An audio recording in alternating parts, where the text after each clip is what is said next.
tu as clairement mis les responsabilités des pays occidentaux dans cette affaire. Est-ce que tu peux dire quand même un mot des responsabilités du système stalinien et des pays de l'Est dans cette affaire-là? Je ne vais pas développer la question, tu répondras. Et puis la deuxième question que j'ai envie de te poser, c'est le combat du peuple palestinien est un combat national, voire à dimension nationaliste aujourd'hui. Comment le libertaire que tu es se débrouille avec ça?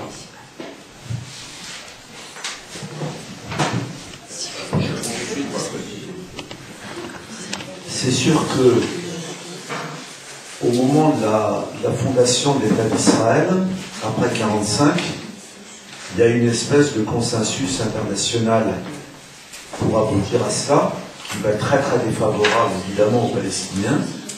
Et si, je l'ai expliqué, l'Occident s'est défaussé de sa responsabilité sur l'antisémitisme en aidant à cette création-là, du côté de l'URSS, il ne fait pas de doute qu'en 1948, la Haganah et le Palmach, les troupes sionistes, bénéficieront d'un pont d'armes assez régulier venant de l'URSS et venant de Tchécoslovaquie, et que ça va jouer un rôle non négligeable. Alors, l'idée de Staline, c'était d'abord de jouer plutôt les Juifs contre les Arabes, parce qu'il pensait que une question de sous-développement et tout, et probablement il se pensait qu'Israël basculerait de son côté, puisqu'ils étaient en lutte contre les Britanniques. Là-dessus, ça n'empêchait pas à la même époque qu'il y avait c'est l'époque aussi où en URSS se développe un antisémitisme d'État extrêmement virulent. Il y aura l'exécution de nombreux communistes juifs dans toutes les démocraties populaires. Il y aura en URSS l'affaire des blouses blanches. Et étant fils de communiste, je peux dire que la résurgence de l'antisémitisme à l'Est a été d'une aide fondamentale pour le sionisme. C'est-à-dire qu'il y a eu tellement de révolutionnaires juifs qui ont cru dans le communisme et pour lesquels le stalinisme en général et l'antisémitisme renaissant dans ces pays-là étaient d'une aide totale. Si on devait parler des responsabilités, il faudrait aussi parler des responsabilités des pays arabes. Dans ce qui se passe en 1948, les pays arabes sont en dessous de tout. Ils se battent dans la guerre de 1948, pas pour aider les Palestiniens, mais pour leurs intérêts propres. Et d'ailleurs, il n'y aura pas d'État palestinien sur les 22% de la Palestine qui reste. Les pires de tous étant des Jordaniens qui avaient un accord secret de partage de la Palestine avec les dirigeants sionistes. Sur la deuxième question, je considère que le peuple palestinien, il mène une lutte anticoloniale, il mène une lutte pour l'égalité des droits. L'appel palestinien de 2005, l'appel au boycott des investissements sanctions, repose sur 3 revendications. Égalité des droits, fin de l'occupation et de la colonisation, droit au retour des réfugiés.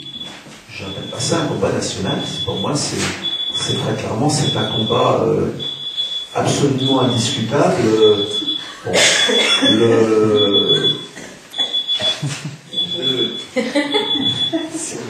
donc je ne nie pas qu'il puisse y avoir en Palestine une dimension nationaliste ou une dimension nationale qui puisse exister. Je crois véritablement que là où sont les lignes de front actuellement en Palestine, et notamment là où il y a la principale résistance, celle par exemple des comités populaires qui sont sur le mur et tout, ça n'a absolument aucun caractère de résistance nationale ou nationaliste. C'est clairement un combat pour l'égalité des droits, c'est un combat antiraciste, donc c'est clairement un combat qui correspond tout à fait aux valeurs que nous défendons. J'ajouterais et qu'il y a été aussi, que quand on va en Palestine et qu'on dit qu'on est juif, les gens sont plutôt contents, que justement grâce à l'action des anticolonialistes israéliens, ils ont fait la distinction entre les sionistes et les juifs, et que quelque part eux-mêmes, dans toutes les associations comme l'AIC, qui a à la fois un bureau à Jérusalem avec Michel Barchaski et un bureau à Bethléem avec Nassar Ibrahim, ou comme la coalition des femmes pour la paix, ou la coalition des familles endeuillées, beaucoup d'associations maintenant regroupent des Palestiniens et des Israéliens, donc sur une base qui est vraiment sur la base d'égalité des droits et absolument pas sur une base nationaliste.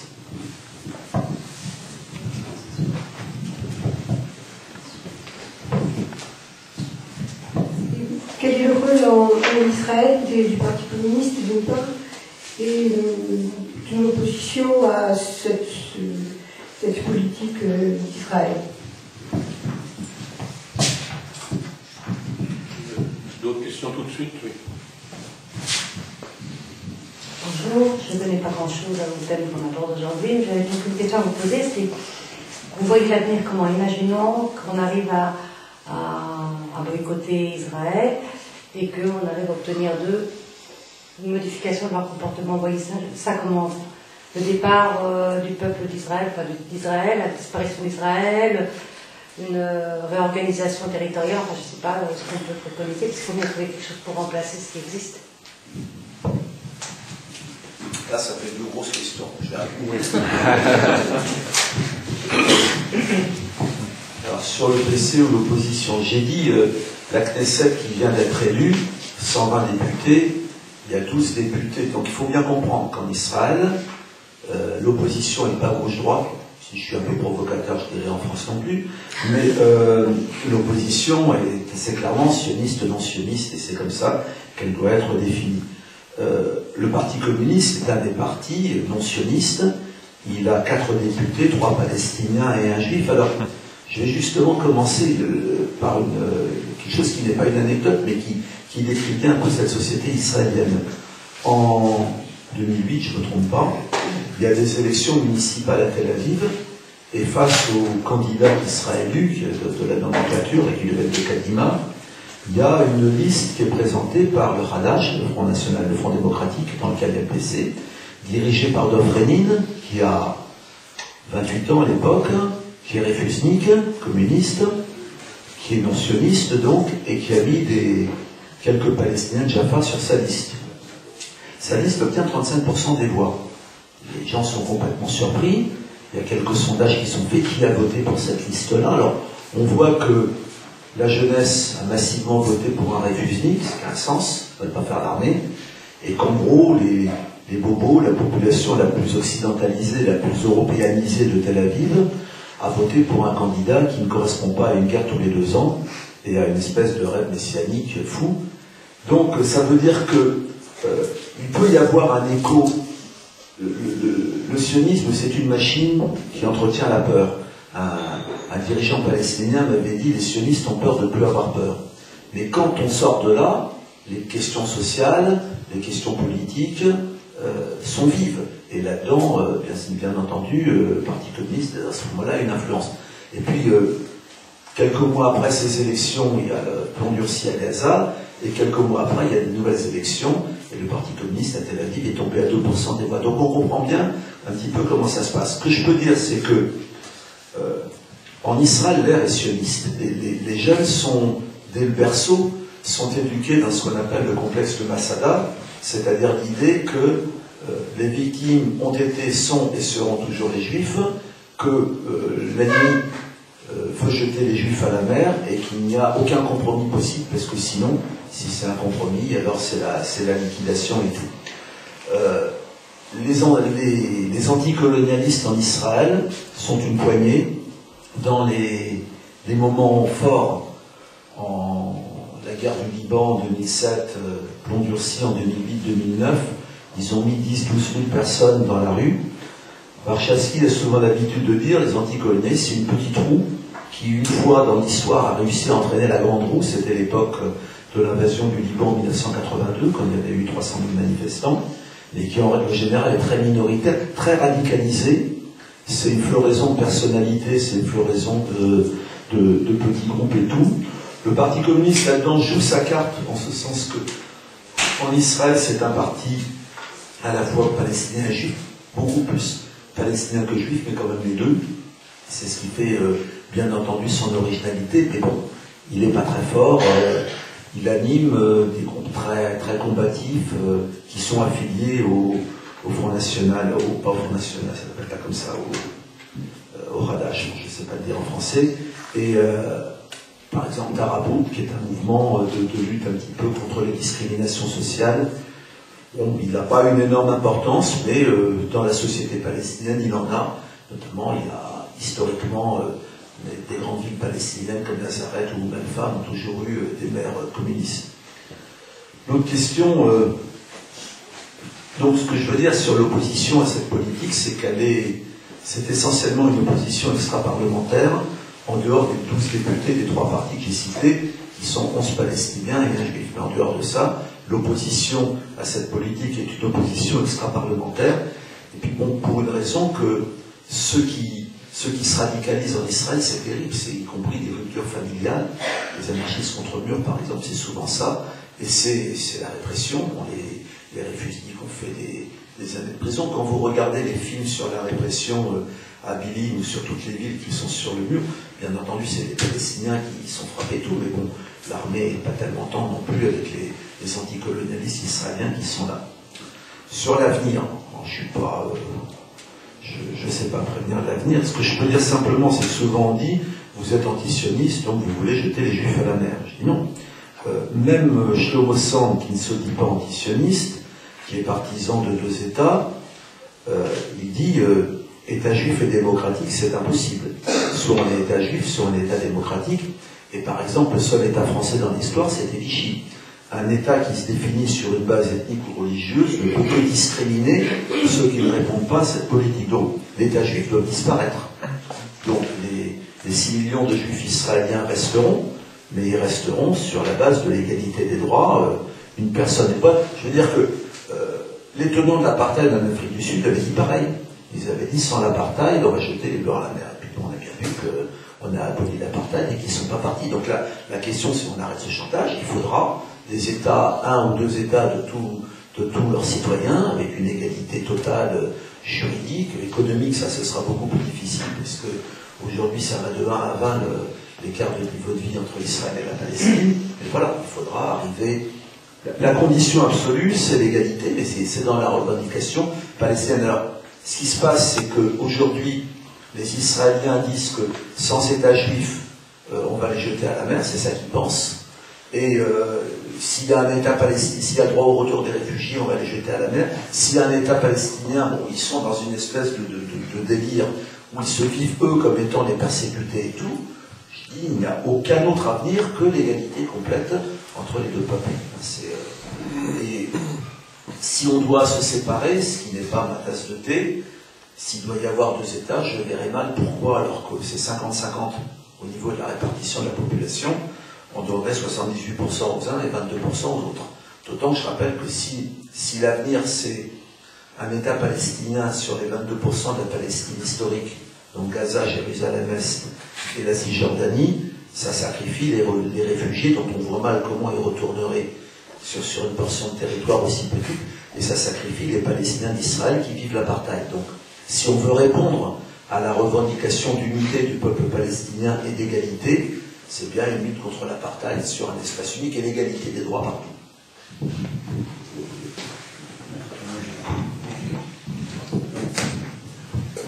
Maintenant, j'avais 2 questions. La première, donc, c'était, je sais qu'il y en a parlé, les critiques formulées à travers contre Israël sont souvent taxées d'antisémitisme ou de haine de soi quand elles sont portées par les Juifs. Et la deuxième question, c'est que porte le refus du droit au retour derrière les arguments qui sont invoqués, et est-ce que c'est le maintien d'un état pur ou autre, ces notions-là.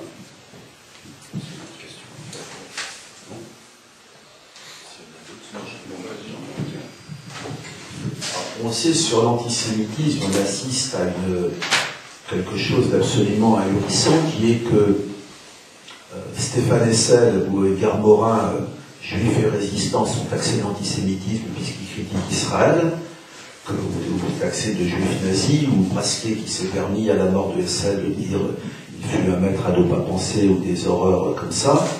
On sait que, je donne un exemple ahurissant, les Pays-Bas décident de demander que les produits des colonies israéliennes soient étiquetés, ce qui est la moindre des choses.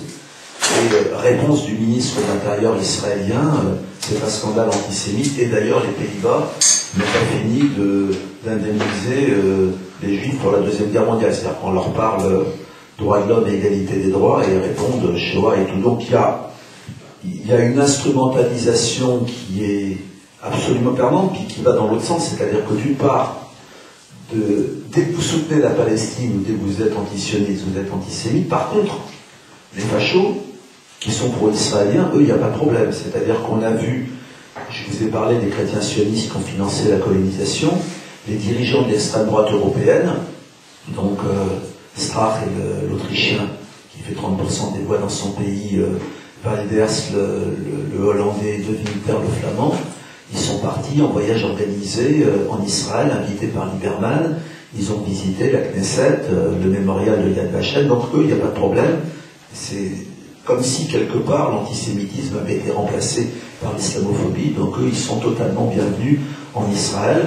On voit en Pologne Radio Maria, une radio antisémite qui avait fait élire les frères Kaczynski. Ça va, la radio est pro-israélienne, il n'y a aucun problème. Quelque part, les antisémites historiques soutiennent Israël, cela on ne les critiquera jamais. Mais par contre, tous ceux évidemment qui sont pro-palestiniens sont antisémites. Je crois qu'il ne faut jamais se laisser intimider. Bon, être extrêmement vigilant sur les vrais antisémites, il en reste, et ils peuvent être infiltrés dans le combat sur la Palestine. Mais en ce qui concerne toute cette instrumentalisation, être extrêmement ferme, et notamment, je dis, vous avez des arguments. Rappelez qu'Israël a eu pendant 7 ans un Premier ministre qui était un collabo. Rappelez que les antisémites américains financent la colonisation. Il y a des arguments, et il ne faut pas se laisser intimider. Et surtout, il y a une faiblesse souvent qu'ont les gens, c'est de laisser la propriété du judaïsme aux sionistes. Quelque part, de dire finalement, les juifs, comment ils peuvent faire ça et tout, comme si juif égale sioniste. Donc ne jamais leur laisser ça, qui est un cadeau absolument formidable que vous leur feriez, et qui est un cadeau faux. Le sionisme est une catastrophe pour les Palestiniens, c'est aussi une catastrophe au niveau de l'histoire pour les Juifs. Vous devez avoir ça dans la tête. Ne jamais leur laisser ce cadeau d'assimiler sioniste égale juif, donc de leur laisser en plus récupérer la lutte contre l'antisémitisme ou le génocide nazi. Sur la question du droit au retour, je crois qu'il y a quelque chose qui est très clair. Si on enlève le droit au retour, on nie le crime fondateur. Donc, il est imprescriptible pour ces raisons-là. Après, comment il se réalisera, on verra. Les choses, on ne sait pas combien voudront retourner et tout. Ce que je dis simplement, c'est que dans la perspective de 2 États, on voit mal le droit au retour s'exercer dans les 5600 km², donc une partie désertique de la Cisjordanie et de la bande de Gaza. Donc c'est sûr que, mais quand vous visitez des camps en Palestine, les gens, ils vous disent pas je suis de déchets, ils vous disent je suis de Haïfa, je suis ils vous disent de quelle ville je suis d'Ashkelon, etc. Ils vous disent d'où ils sont partis, quoi. Et on voit pas pourquoi moi j'aurais l'espèce de mythification de l'Ukraine ou de la Moldavie, mes grands-parents, mes arrière-grands-parents, et que les Palestiniens, on leur interdirait de retourner là où leurs parents ou leurs grands-parents ont été expulsés. Donc, pour moi, ce droit, il est imprescriptible. Après, comment il va se traduire dans la réalité, bien entendu, il y aura des aménagements, des négociations, tout ce qu'on veut. Alors, en Israël, même Shlomo Sand, qui est contre le droit au retour, il dit que si les Palestiniens retournent, c'est la fin de l'État juif, on sera en minorité, on devra partir et tout. C'est-à-dire que les Israéliens ont on dit souvent ils ont peur de ne plus avoir peur, mais ils ont cette espèce de peur que s'ils sont en minorité, s'ils ne sont pas dans un État juif homogène, ils sont menacés. Savoir qu'en tout cas, c'est le sionisme qui a foutu en l'air leur rêve fou d'État juif homogène. Donc maintenant, on n'est plus dans cette situation au final.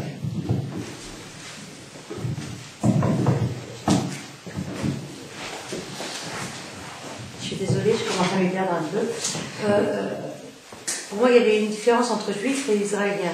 Je pensais que israélien, c'était comme français, et juif, c'était une religion. Non. Alors c'est quoi? Vous pouvez nous aider là-dedans, enfin m'aider en tous les cas. Moi, je sais pas, je pense que j'avais un témoignage à apporter. C'était au mois de fin décembre, on avait été à peu près une centaine à se dire on va essayer de rompre le blocus de Gaza. Et effectivement, nous avons été à Gaza. Et ce qui m'a le plus étonné, c'est que malgré tous les bombardements, parce qu'une semaine avant, il y avait des bombardements, en tout cas, si je peux témoigner d'une chose, c'est un peu comme à Béline, à Gaza, les gens nous disaient, lorsque vous arriverez en France, s'il y a bien une chose qu'il faut dire haut et fort, c'est que nous avons envie de vivre à hauteur d'égalité et qu'il n'a jamais été question de jeter des juifs à la mer, ou etc., etc. Et ça, c'est la propagande, bien entendu, israélienne. Et le témoignage aussi que je souhaiterais apporter, c'était il y a 2 ans, où on avait décidé de ne plus mentir. Mentir parce que c'est vrai que quand on veut aller en Palestine, on dit qu'on va faire du tourisme en Israël. Alors on achète notre petit guide du routard, on est en train de noter, on veut aller à tel endroit, visiter Haïfa, visiter le tombeau de la chrétienne, etc., etc. Et comme ça, on arrive à mentir. Moi, je sais qu'il y a 2-3 ans, il y a 2 ans et demi, quand j'y avais été, j'ai été obligée de me déguiser en homme. Alors j'avais une robe noire, une grosse croix. Et mon mari qui voulait pas jouer le jeu, lui, ils l'ont mis de côté, tandis que moi, pendant qu'il me parlait, j'étais avec ma croix, en train de faire la débile profonde, ils m'ont laissé rentrer, et lui, ils l'ont mis dans une cage, une espèce de cage, c'est la cage aux Arabes. Tous les gens pas clairs, on les met dans un truc et on les fait parler. Et j'avais demandé à l'époque à des amis d'Euro-Palestine en disant, moi je ne supporte plus de mentir. Et donc la prochaine fois, on y va à visage découvert et on dit, on veut aller en Palestine. Et effectivement, ce qu'on avait tenté de faire. Donc arrivé à l'aéroport de Roissy-Charles de Gaulle, mais quelle a été notre direction à la limite? C'était une copine donne son billet et on lui dit, elle s'appelait Adèle Zemmour. Et on la regarde, on lui dit, vous allez où? Elle dit, je vais en Palestine. Non, vous allez en Israël. Oui, si vous voulez. Refusé. Elle est mise de côté. Ensuite arrive le tour de mon époux et on lui dit, mais vous êtes sur une liste indésirable de soi-disant terroristes. Arrive mon tour, ben vous êtes... et on était comme ça, plus de 375 personnes qui, le seul fait de dire nous voulons aller en Palestine, eh bien on était blacklistés. Alors je connaissais moi la liste des 374 salopes qui avaient dit je me fais avorter, et là on se retrouve dans une liste où on était 374 personnes non grata parce qu'on avait osé dire nous allons en Palestine. Donc voilà, ça c'est un premier point. Et le deuxième point, c'était aussi le terrorisme intellectuel qui se fait par rapport à tout ce qui peut être de l'antisémitisme. Et moi j'en garde aussi un sentiment de colère, où il y a eu un procès à Bordeaux, où j'ai été condamnée auprès de la Cour de cassation pour avoir mis 2 autocollants. Un autocollant sur une bouteille Java, provenance d'Israël, et un autocollant en caisse. Et donc là, gros procès, antisémitisme, et je me souviendrai tout le temps de condamner, mais cette espèce de terrorisme intellectuel qui faisait qu'à un moment donné, mon avocat me téléphone, ça se passe à Bordeaux, il me dit, écoutez Madame Arnaud, je vous en supplie, il y a un tel terrorisme, je me fais traiter d'antisémite pour vous avoir défendu, je dois passer devant le tribunal pour vous avoir défendu, et donc je vous en supplie, trouvez-vous un autre avocat. Voilà. En général, la question sur juif, c'est quoi? Quand elle vient à l'UJFP, on est sûr que la réunion ne se terminera pas. Mais je vais quand même répondre. Voilà. Alors d'abord, israélien, c'est une nationalité. J'ai expliqué, par exemple, qu'il y avait 23% de Palestiniens en Israël qui vivaient sous citoyenneté. Et donc, on peut avoir la nationalité israélienne et quand même être un sous-citoyen. Les à l'époque de Napoléon, on disait israélite ou religion mosaïque en ce qui concerne la religion. Sioniste, c'est une idéologie dont j'ai expliqué que c'était une idéologie colonialiste, nationaliste, pervertie, etc. Et juif. C'est pas une religion. La moitié des 6 millions de morts n'étaient pas croyants, à commencer par ceux de ma propre famille. Quand on regarde les juifs célèbres, Einstein, il est juif, ouais, il n'était pas croyant. Freud, il est juif, il n'était pas croyant. Je peux continuer comme ça assez longtemps. Oppenheimer, il est juif, oui, il n'était pas croyant. Henri Curiel, il est juif, oui, il n'était pas croyant, etc., etc. Et puis même, si on prend ce que j'ai expliqué des fondateurs du sionisme, Herzl, il est juif, ouais, il n'était pas vraiment croyant. Ben Gurion, est-ce qu'il est juif? Oui, il était carrément athée. Donc, juif, c'est pas une religion. Il faut comprendre que ça a été une religion. Bon, comment j'arriverais à définir juif? Je dirais, il y a des peuples ou des communautés dispersées un peu partout, et il y a une communauté de destin liée à la religion. Il y a un peuple yiddish, il y a un peuple séfarade et tout, mais il est évident que, en Europe en tout cas, la perte de religion commence très massivement à partir de la fin du 19e siècle. Et bon, par exemple, si on prend les juifs soviétiques, en très très grande majorité, ils étaient, et même aujourd'hui, après avoir basculé à l'extrême droite en Israël, ils restent toujours non-croyants. Donc voilà, c'est une notion qui est assez compliquée.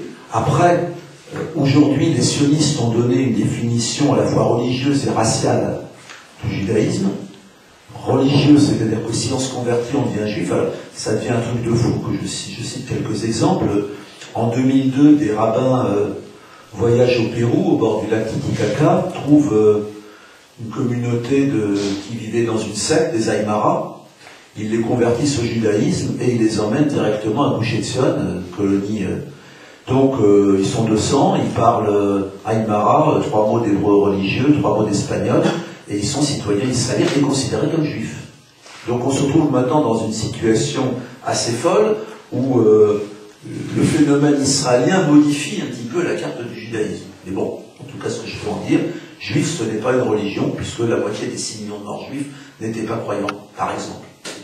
Moi qui ai un judaïsme relié à ça, parce que la plupart des juifs célèbres avant l'arrivée du sionisme, et même après l'arrivée du sionisme, n'étaient pas croyants non plus.